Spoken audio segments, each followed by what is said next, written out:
Moi, le matin, quand il faut que j'aille travailler chez Carglass, je me mets dans une autre peau. Enfin, où je sais pas, j'essaye de... J'arrive dans une boîte où je sais que je vais faire un boulot très automatique et très répétitif. Donc je mets, entre guillemets, mon cerveau entre parenthèses. Je ne réfléchis pas, j'y vais sans réfléchir, je travaille sans réfléchir. Pour pouvoir tenir, il faut mettre un mouchoir sur sa fierté, supporter la manière dont on te traite parce qu'on te fait bien sentir quand tu travailles dans un call center que tu n'es pas grand-chose. On arrive pour commencer notre journée de travail, il faut qu'on se logue. Et dès qu'on se logue sur notre ordinateur, donc il y a l'heure qui s'affiche, il faut absolument ne pas être en retard et se loguer à la bonne heure. C'est à 1 minute près, il y en a certains certains superviseurs après qui viennent te voir parce que tu as 1 minute de retard. Allô madame? Oui, merci d'avoir patienté. Donc, mais il n'y a pas de souci pour demain. Tu as un script auquel tu dois coller en permanence. Au début, on essaye de le faire parce qu'on ne connaît pas, le temps de s'adapter, etc. C'est ce qu'on fait.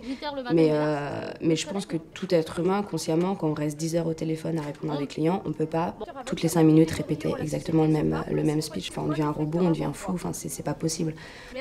Tu as des phrases, des locutions.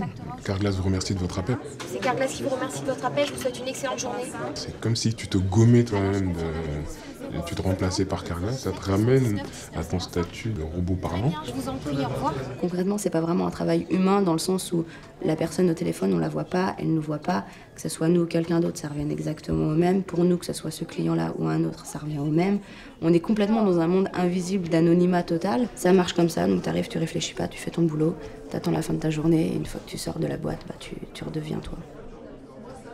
Enfin, c'est pour ça que moi je pense qu'il ce genre de travail, il faut justement pas s'impliquer pour pas souffrir. Parce que si tu commences à t'impliquer émotionnellement en disant que la personne que tu as, au bout du ligne, elle te parle à toi personnellement, si elle te remercie, c'est toi. Donc à ce moment-là, tu vas être content, tu auras passé une bonne journée.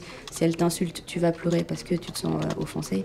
Enfin, tu t'en sors pas, je pense. En traitant 50 ou 70 appels par jour, si tu le prends de manière personnelle, c'est ingérable. Tu vas